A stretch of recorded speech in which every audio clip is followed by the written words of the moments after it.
All right, I'm just going to continue with the upper limb. So the first question is asking about the axillary nerve, motor and sensory distribution, and the injury as well. So before I answer this question, so it's going to be go the same way. This video is to be watched 1 week before your exam, and it's basically like a mock exam, and I'll try to answer every question the way I would do in the exam. So I will start by answering now. So the sensory distribution of the axillary nerve is the badge area, which is an area, a small area at the insertion of the deltoid muscle. The motor distribution, it's applied the deltoid muscle and also the teres minor muscle. Injury of this nerve can lead to flattening of the deltoid area or the shoulder area, and failure of abduction beyond 15 degrees of the arm, of course, and also it can lead to loss of sensation at the badge area as well.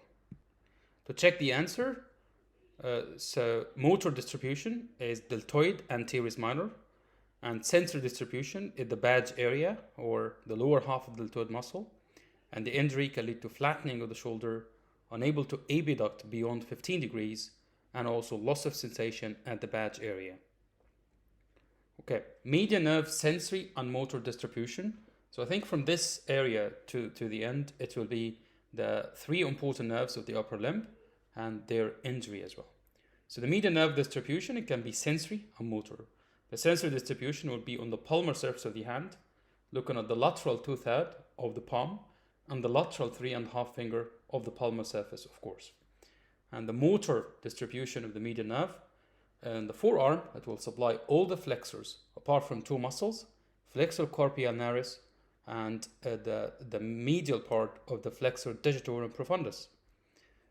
It can also supply some muscles in the hand, and that would be the muscles on the thinner muscle, or the muscles in the thinner eminence, the lateral two lumbricals, the opponens pollicis, the epiductor pollicis longus, and the flexor pollicis brevis. So these are the muscles that will be supplied by the median nerve in the hand as well.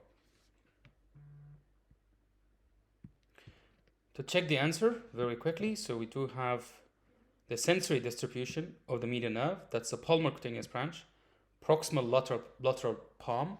I mean, that's a shortening really of the answer. So we have the palmar surface of the lateral 2/3 of the hand, and also the distal lateral palm as well, and the lateral 3.5 fingers, as we said.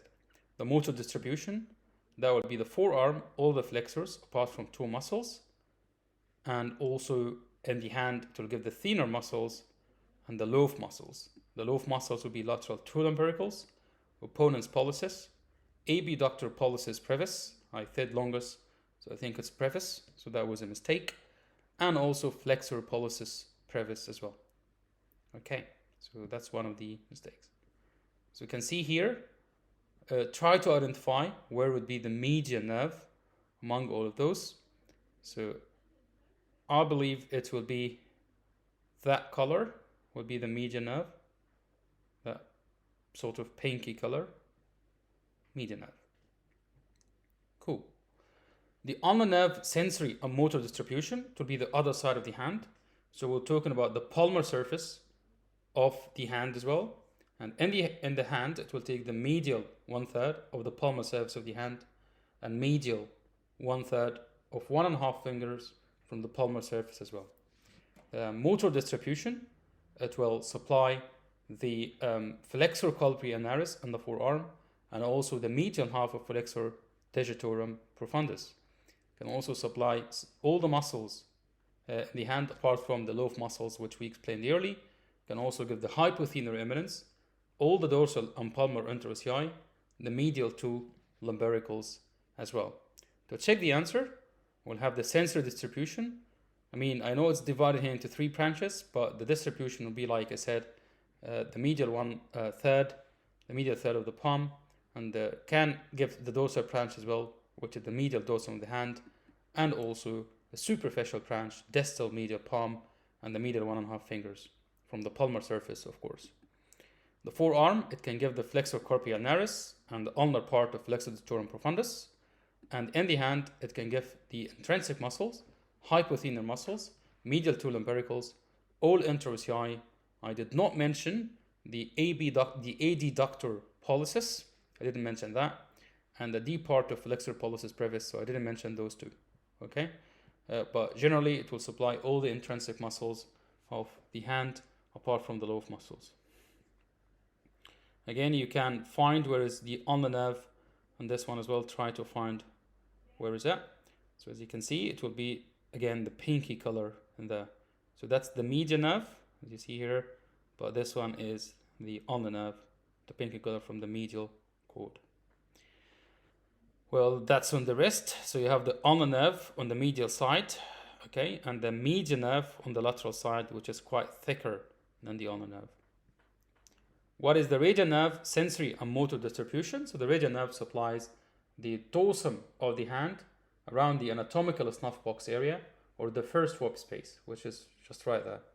Motor distribution supplies all the extensors of the forearm and the fingers as well. That's why when the radial nerve is injured, it will lead to wrist drop and finger drop as well, which we'll come into this in a bit.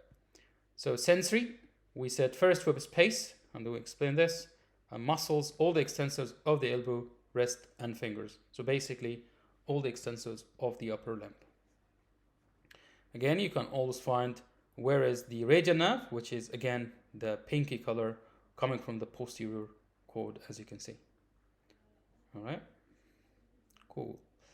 So this is the cutaneous distribution. As you can see, this is the ulnar nerve, the medial, the palmar surface of the hand, and it's taking the medial third and the medial 1.5 finger, and the radial nerve, the median nerve, will take the lateral 3.5 fingers and the lateral 2/3 of the palmar surface of the hand, and it can also take, the radial nerve will take the first web space. What is the role of radial nerve in power grip? So as you see, the radial nerve supplies all the extensors, so it will make a little bit of extension of the hand, basically at the wrist, and this will give a synergetic effect of the flexor muscle because it can make the tendons a little bit taut, and it will lead to the flexors will work a little bit better. To check the answer, we have here radial nerve supply the wrist extensors.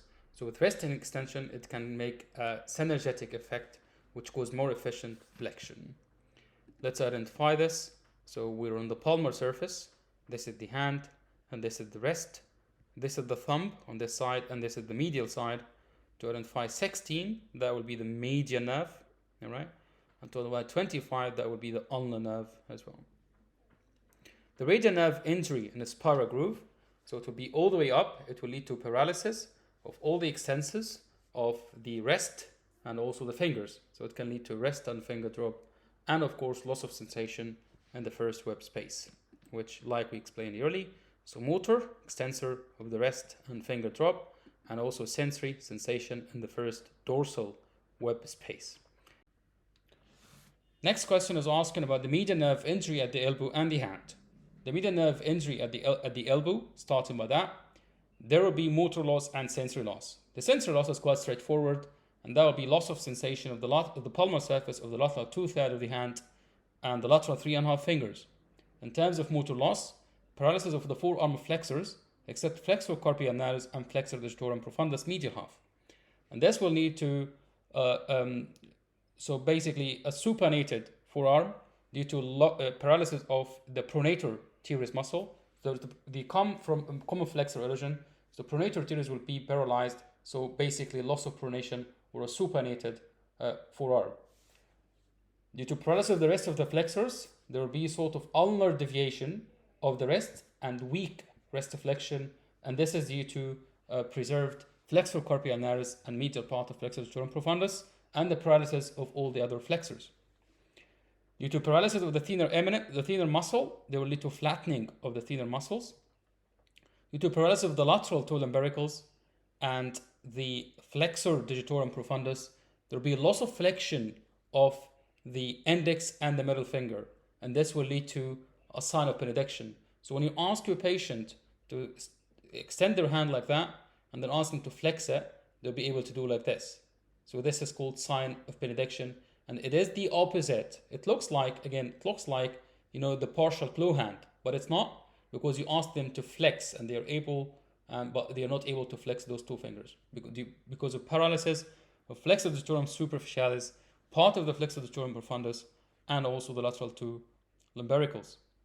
There are also loss of the pincer grip power of the thumb, and they will have like ape-like hand, and this is due to flattening of the thenar eminence and sort of adducted thumb. The thumb will be adducted because the adductor pollicis is supplied by the ulnar nerve. And we mentioned the sensory, and this is at the elbow.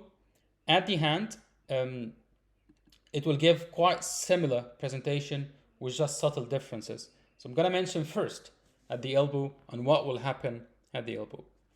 So it'll be loss of sensation of the palmar surface of lateral third of the palm and lateral 3.5 fingers, supinated forearm, paralysis of the pronator teres muscle, and weak rest flexion, paralysis of all the flexors except the two, ulnar deviation, and this is loss of the all flexors except the FCU and FDP. Sign of benediction, we explained that, and also ape-like hand deformity, we explained that, and finally you have opposition and loss of pincer grip action as well. So at the hand, you will have the sensory, quite similar, there's no difference, and the motor, the only difference at the hand that you have maintained the forearm flexors, all right? So including, you know, the FCU, the FDP, the FCS, and all these kind of muscles will be still working, and the arm will not be supinated. The pronator teres will still be working because the injury is distal to where the muscle is. So, but you're still going to have a flattening of the thenar eminence and loss of opposition and loss of pincer grip and loss of sensation as well at the hand. What is the clinical picture of ulnar nerve injury at the wrist? And this will include, again, sensory and motor. The sensory, it will be loss of the palmar, loss of sensation on the palmar surface of the medial 1/3 of the hand and the medial 1.5 fingers as well. That's in terms of sensation. In terms of motor power, there will be flat hypothenar eminence and loss of all the functions of intrinsic muscles in the hand. There will be partial claw hand, and the partial claw hand includes hyperextension of metacarpophalangeal joint and flexion of interphalangeal joint of the medial 2 fingers. Yeah, I think that's pretty much it for the ulnar nerve symptoms. So let's see. Sensory, I think quite straightforward. A motor, there'll be flattening of hypothenar, partial claw hand, hyperextension MCP, flexion in IP, and this is due to paralysis of the medial 2 lumbaricals. Well, what is the ulnar paradox? So it's less clawing of the medial 2 fingers when the ulnar nerve is paralyzed at the elbow in comparison with paralysis at the wrist. And the main reason why, we get clawing of the medial 2 fingers is due to the balance between the flexors and the extensors. So, if the injury is at the hand, the function of the flexor carpi ulnaris and the flexor digitorum muscles, including superficialis and profundus, will be maintained. Specifically here, we're talking about flexor carpi ulnaris and medial part of flexor digitorum profundus will be maintained, and this will lead to more flexion of the interphalangeal joint, and anyways, we're going to have extension of the metacarpophalangeal joint. So when the injury is at the rest, these muscle function are maintained. But when the injury at the elbow, the muscle function of the flexors will not be maintained, and that's why the patient will have less clawing when the injury is at the elbow. So I was explaining in here, but if I'm going to answer this in an exam, I'm going to say that there will be less clawing when the ulnar nerve is injured at the elbow in comparison with injury at the wrist, and this is due to maintained function of flexor carpi ulnaris and the flexor digitorum profundus medial part when the injury is at the hand, and this will produce more clawing. Yeah, so you can just explain it your way, but this is my understanding to it. Quite quick question, why the hand grip in extension is more powerful than in flexion? And that's because the flexor muscle, when the hand is in extension, will be a little bit more tense, and that will produce a synergetic effect or a more powerful contraction of the fingers or the hand. So next we have the spaces of the upper limb, and we're going to start by the quadrangular space. And that quadrangular space is basically a muscular space present on the back of the arm and the axilla as well, and it's surrounded by four muscles. Superiorly will be the teres minor, inferiorly teres major, and medially will be the triceps brachii, long head, and laterally it's actually the humerus. So just four muscles and the humerus. And the contents of this, it contains the posterior circumflex humeral artery, and that's a branch from the axillary artery, and also the axillary nerve as well. Let's see the answer. So boundaries, we have the teres minor superiorly, teres major inferiorly, triceps brachii muscle, and this is the long head, and also the humeral shaft, that's laterally. As we can see the boundaries here, and if you look closer, this is the teres minor muscle, and that's the teres major muscle, that's a triceps brachii long head, and that's a quadrangular space.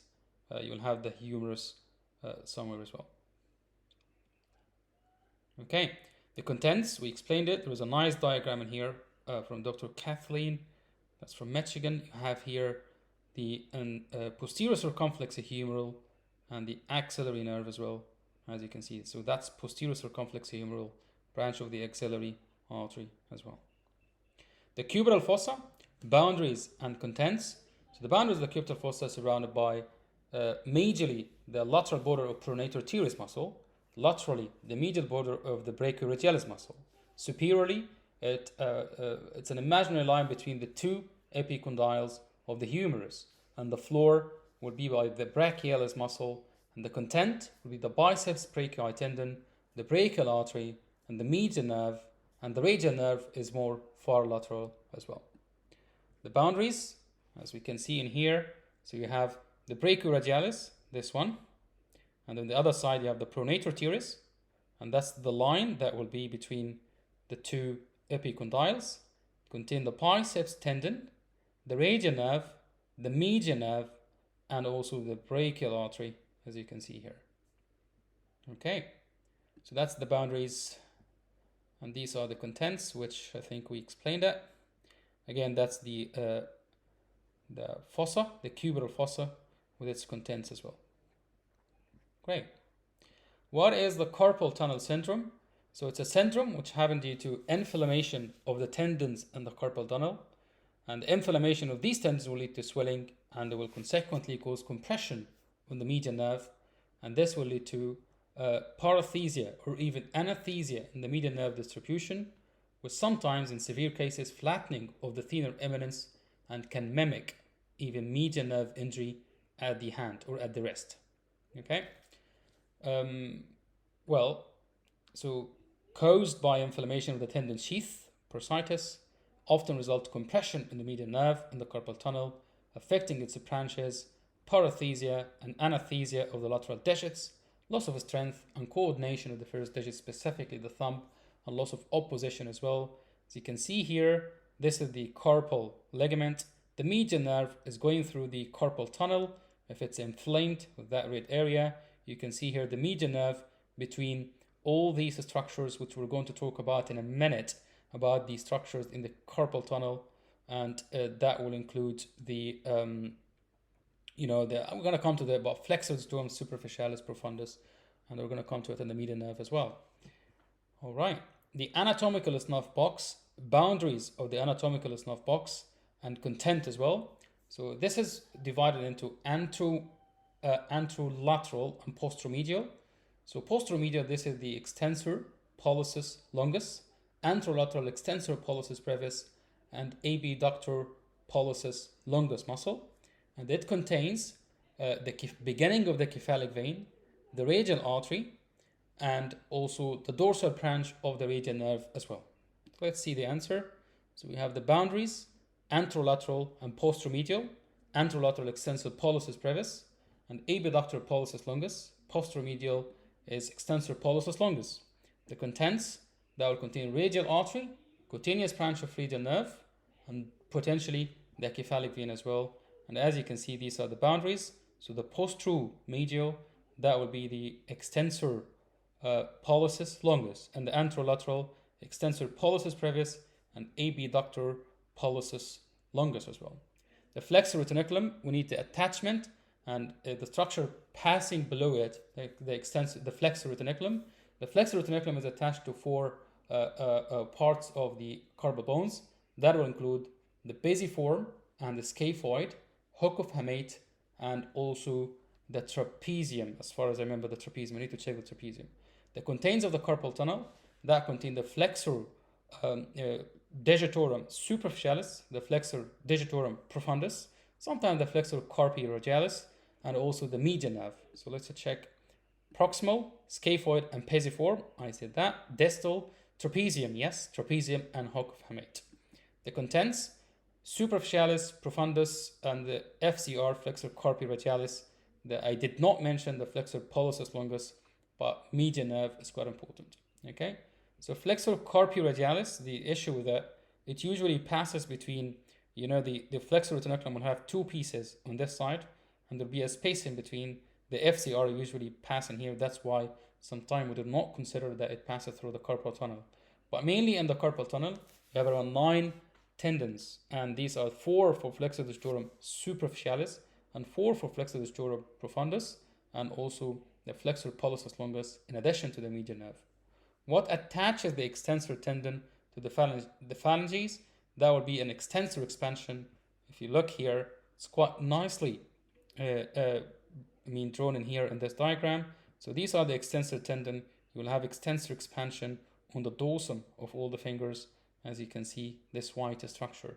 Okay, and obviously this is the extensor retinaculum as well. And finally, the last part of the upper limb will include the blood vessels of the upper limb.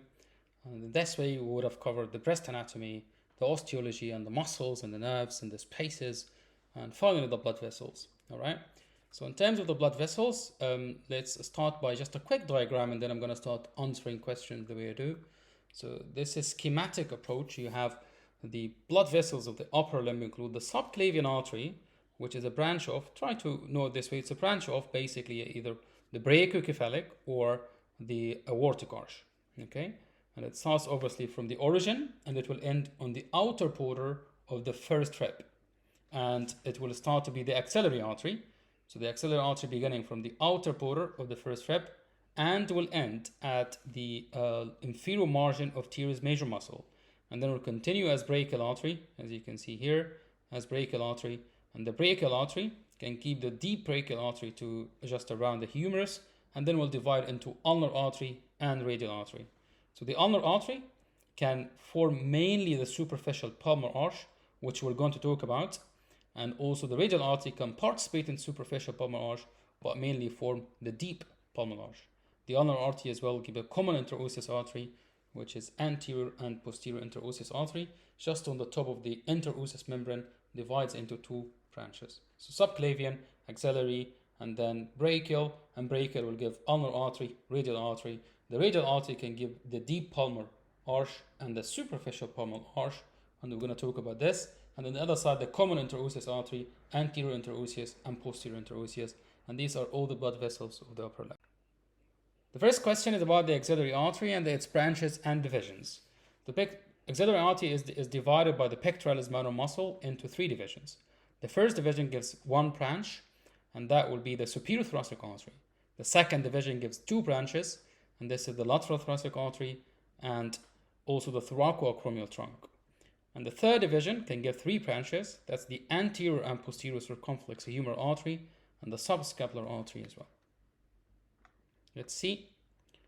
So divided by pectoralis minor 3 parts. First part, medial to the pectoralis and give superior thoracic. Second part, give the lateral thoracic and thoracoacromial.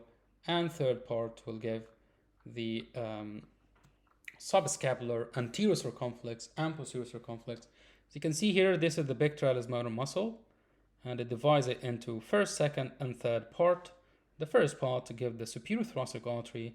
The second part will give the thoracoacromial, which is this branch, and the lateral thoracic artery.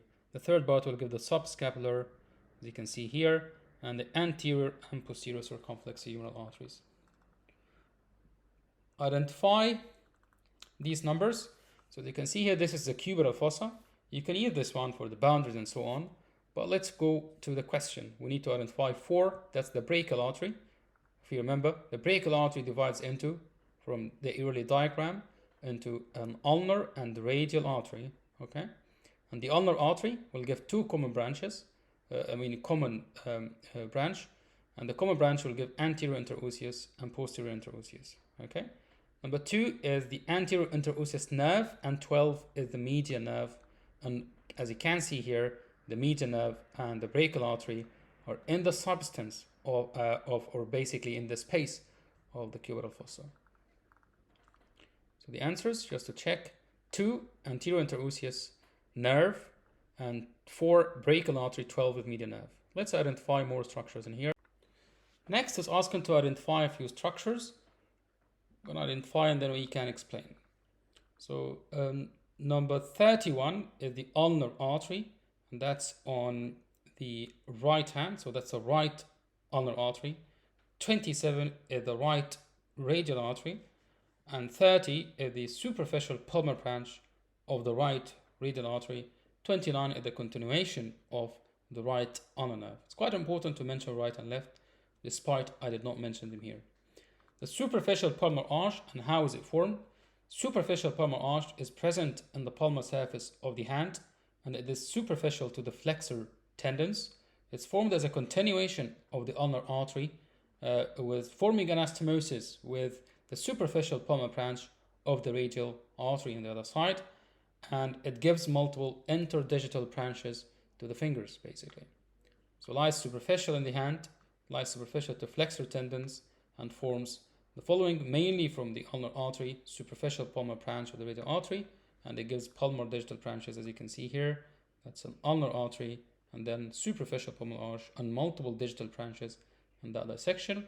How to test the ulnar artery? There is a test named the Allen's test, and that's basically when you ask your patient, raise their arm, make a fist, and you start by compressing on both ulnar artery and radial artery, and keep it like that for 30 seconds. When you release your pressure, ask your patient to release their hand. It should come back to normal color after 7 seconds, and that's the normal. And usually this test is being done before the doing an ABG for the patient on this side. Very quickly, Allen's test, and elevate the hand, ask the patient to make a fist, compression for 30 seconds on both sides of the ulnar, radial and ulnar artery, and while elevated, ask your patient to release the pressure to be blanched or white, release your pressure as well. It should come back in 7 seconds, and if it didn't, that's a problem. That brings us to the end of the upper limb anatomy. As advised, always try to stop the video or the questions and try to answer yourself, and then compare your answer with my answer. Yeah, I think before the exam, this is ideally how we should really prepare for the exam, in my opinion. Thank you.